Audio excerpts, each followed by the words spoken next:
Nous sommes le mercredi 19 janvier 2022 à la rencontre d'un grand guide religieux. L'entretien tournera autour de la nouvelle vision qui est donnée à cette grande communauté. Bonsoir, cher guide. Bonsoir, monsieur. Nous sommes à 72 heures d'un grand congrès qui s'est tenu. Il s'est agi du premier congrès qui a été annoncé non ordinaire, donc extraordinaire, de l'association musulmane sunnite en Côte d'Ivoire. Alors, pourquoi un congrès extraordinaire pour cette communauté? D'abord, je voudrais vous dire merci parce que vous nous donnez l'occasion, à travers cette interview, de pouvoir nous adresser au monde entier. Et donc, il est important que nous puissions vous dire merci et puis vous remercier pour cette collaboration que vous avez toujours eue avec la communauté sunnite. Il est important de rappeler que la communauté sunnite en Côte d'Ivoire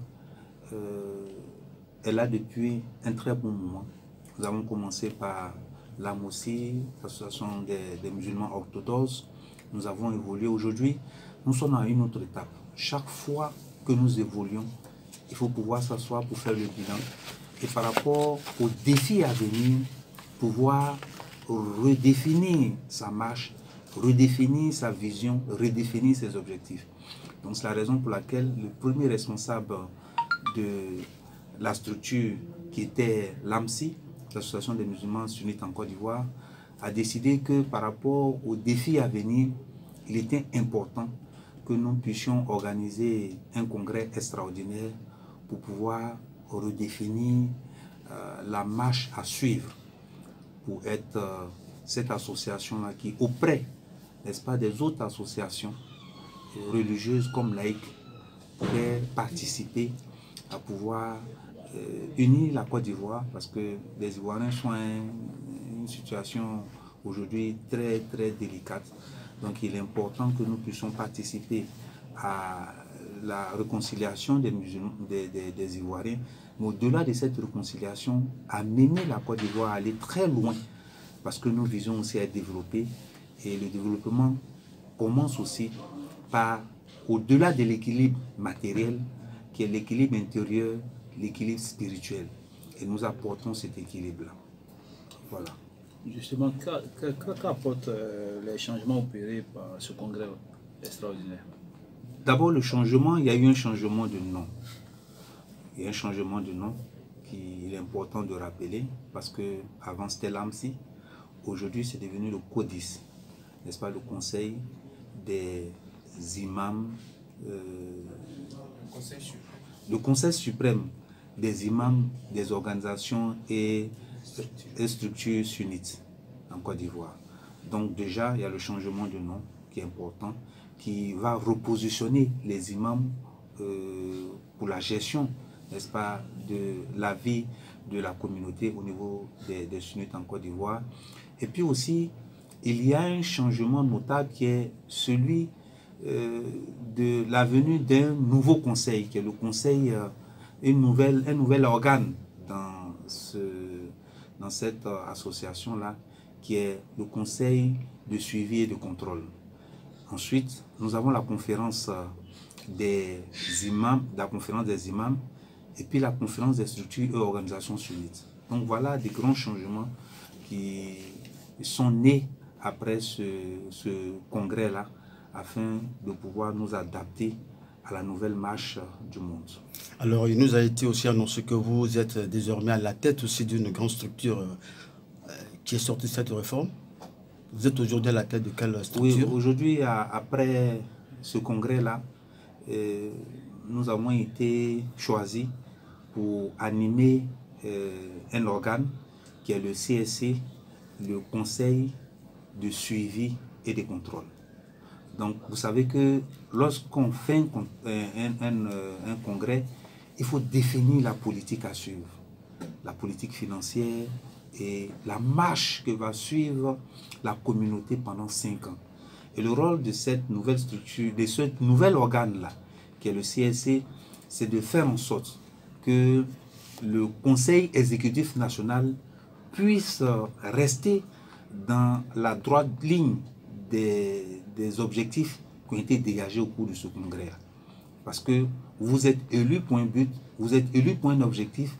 Il ne faut pas que dans votre parcours, vous puissiez dévier de cet objectif-là. Donc, permettre au Conseil exécutif national de pouvoir atteindre l'objectif qui a été défini par le Congrès.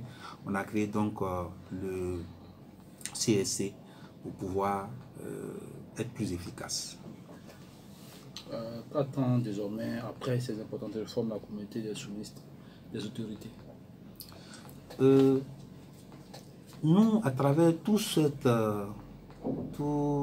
travail que nous avons accompli, d'abord amener les autorités à savoir qu'ils peuvent compter sur la communauté sunnite, parce que la communauté sunnite est soucieuse, n'est-ce pas, d'une Côte d'Ivoire qui doit aller loin, d'une Côte d'Ivoire qui doit donner fier à lui, et que nous aussi, à travers tout le système que nous mettons en place, nous allons donc accompagner, n'est-ce pas, nos autorités à pouvoir atteindre l'objectif du vivre ensemble, l'objectif du bien-être, et puis le bien-être matériel et le bien-être spirituel, surtout le bien-être spirituel.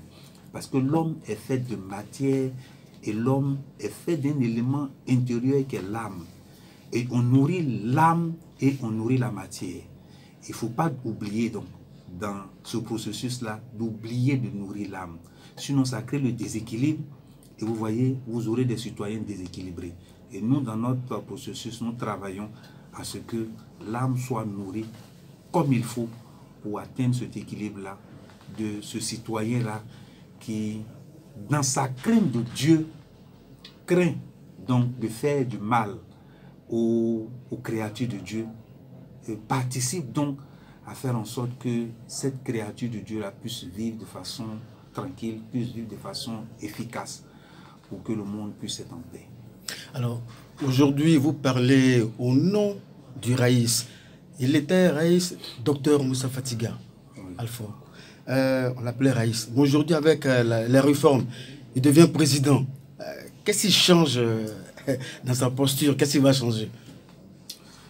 En fait, il faut savoir que dans la présentation même de l'AMSI, n'est-ce pas, qui est passé aujourd'hui au CODIS, il y avait un organe important qui était le CODIS.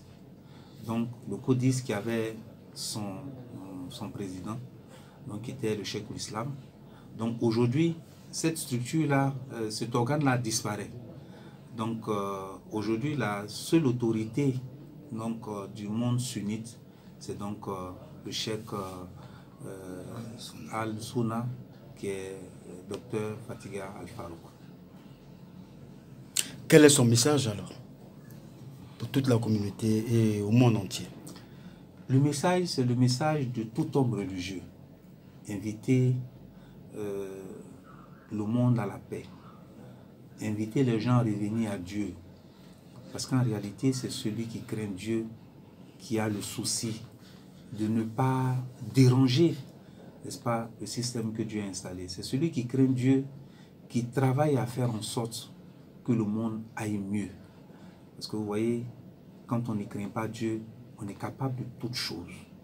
Et même quand vous êtes dans la gestion normale de toutes choses et qu'il n'y a personne pour vous contrôler, vous êtes convaincu qu'il y a un créateur suprême qui vous voit et qui vous observe et à qui vous allez rendre compte.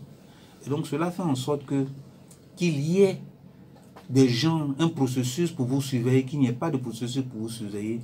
Vous allez faire en sorte que les choses aillent mieux parce que vous avez la crainte de Dieu, parce que vous êtes convaincu que partout où vous êtes, il y a le regard de Dieu sur vous. Alors, on va parler un peu des missions du CODIS. Aujourd'hui, vous avez changé le nom, vous devenez le CODIS. Quelles seront vos missions sur le terrain déjà? On ne change pas de mission. On a la même mission. C'est juste des mécanismes qui ont changé pour être encore plus efficaces. Sinon, la mission, c'est de faire la promotion d'abord de l'islam. Voilà, de faire la promotion de l'islam, l'islam qui est basé sur le suivi de la sunna, le suivi du Coran et de la sunna. Donc c'est de faire la promotion de ces valeurs-là. Et puis ensuite, de montrer aussi que l'islam a des solutions pour le monde. Parce que ce n'est pas seulement que spirituel, aller prier, aller jeûner, mais non, savoir que l'islam a des solutions pour les maux M-A-U-X que vive la communauté. Donc nous avons des solutions et à travers donc notre organisation, nous allons développer, n'est-ce pas, ces solutions-là pour, n'est-ce pas, pour que le monde puisse vivre en paix, le monde puisse vivre heureux. Nous sommes en plein mal. Comme dit le mot AIX, nous sommes en plein mal qui a le corona, Covid. Oui. Est-ce que l'islam a une solution? Par rapport au corona, vous savez que les autorités, dans la lutte contre le coronavirus, ont décidé d'associer tout le monde. Et nous aussi, nous participons, n'est-ce pas, dans les différentes commissions qui sont là pour mettre ensemble le système pour pouvoir barrer la route à ce virus-là qui fait autant de mal. Donc, là, les autorités nous ont toujours associés, n'est-ce pas, à cette lutte-là. Et nous participons à pouvoir amener la communauté à suivre un certain nombre de mesures pour ne pas se laisser, n'est-ce pas, endormir. Voilà. Rapidement, lors du congrès, vous avez parlé des projets futuristes qui sont le groupe Média Al-Furqan et le groupe d'éducation qui sera ICMA. Où en sommes-nous? Quelle sera réellement l'effectivité de ces projets futuristes-là? Est-ce que ça a déjà débuté? Est-ce qu'il y a déjà quelque chose qui est fait afin de mettre tout ça en place? Vous savez, il y a une particularité après ce congrès-là, c'est qu'il y a la création du Conseil exécutif national. C'est-à-dire qu'il aura, après le cheikh Al-Oussouna, donc le docteur Fatiga, va nommer bientôt un secrétaire exécutif national. C'est comme le chef du gouvernement. Et celui-là sera chargé de créer, n'est-ce pas, des différents responsables qui vont travailler à atteindre nos objectifs. Donc bientôt, quand tout ce système sera installé, vous allez voir que la communauté va s'adresser au monde entier pour pouvoir définir, n'est-ce pas, tout ce que nous allons faire pour aller à atteindre nos objectifs. Justement, pour les auditeurs, les sunnites, quelles sont les particularités? Qu'est-ce qu'est un sunnite? Un sunnite, comme nous l'avons dit, le sunnite, c'est celui-là qui se conforme à deux choses fondamentales. Le Coran et les enseignements du Messie de Dieu, qu'on appelle la sunna. Quand vous entendez parler de sunna, c'est les enseignements du Messie de Dieu, c'est qui nous a enseigné, c'est qui nous a demandé de faire et ce qu'il nous a demandé de ne pas faire. C'est aussi ce qu'il a vu faire et dont il a gardé le silence. Donc on se dit, s'il avait fait une action qu'il a gardé le silence, c'est une approbation. Est-ce que vous voyez? Donc c'est cet ensemble d'enseignements-là qu'on appelle la sunna. Donc le sunnite est attaché à ça.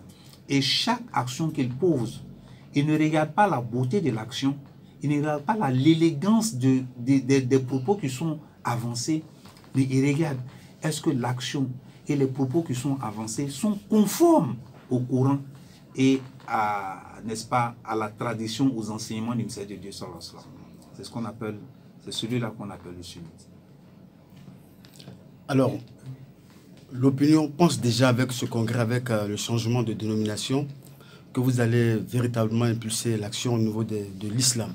En Côte d'Ivoire, il y a le COSIM, et aujourd'hui l'AMSI, parce que AMSI, ça faisait 3 associations à entendre, aujourd'hui CODIS, COSIM. Pensez-vous effectivement que l'opinion ne se trompe pas, que vous allez prendre maintenant toute la place, même aux côtés du COSIM? COSIM, CODIS, tout va maintenant de pair là. Oui, c'est la place que nous occupions et que nous cherchons toujours à maintenir. C'est la place aux côtés des Ivoiriens, aux côtés de la nation tout entière. C'est cette place-là. Parce que nous disons que chacun a sa pierre à apporter dans la construction de l'édifice. chacun a sa pierre. Et chacun, selon ses spécificités, donc va apporter sa couleur, va apporter son odeur, n'est-ce pas, à ce grand édifice-là qui est la Côte d'Ivoire. Et donc, c'est ce travail-là que nous faisons. Nous le faisons depuis longtemps et c'est ce que nous allons continuer. Et pour être plus efficace, nous pensons qu'avec tout ce système que nous avons installé, après ce congrès-là, nous pensons que nous allons encore aller plus loin. Nous allons encore atteindre nos objectifs. Le travail, ce n'est pas de la concurrence, mais c'est de travailler ensemble. Parce que la concurrence, pour faire de la concurrence, n'a pas de sens. C'est de travailler, toutes les forces vives de la nation doivent travailler ensemble par rapport avec leurs spécificités pour pouvoir atteindre, n'est-ce pas, l'objectif qui est le vivre ensemble, l'objectif qui est que la société, la communauté, tout entière puisse vivre heureuse. Au thème de notre entretien, quelle sera, cher guide, votre mission, vos nouvelles tâches?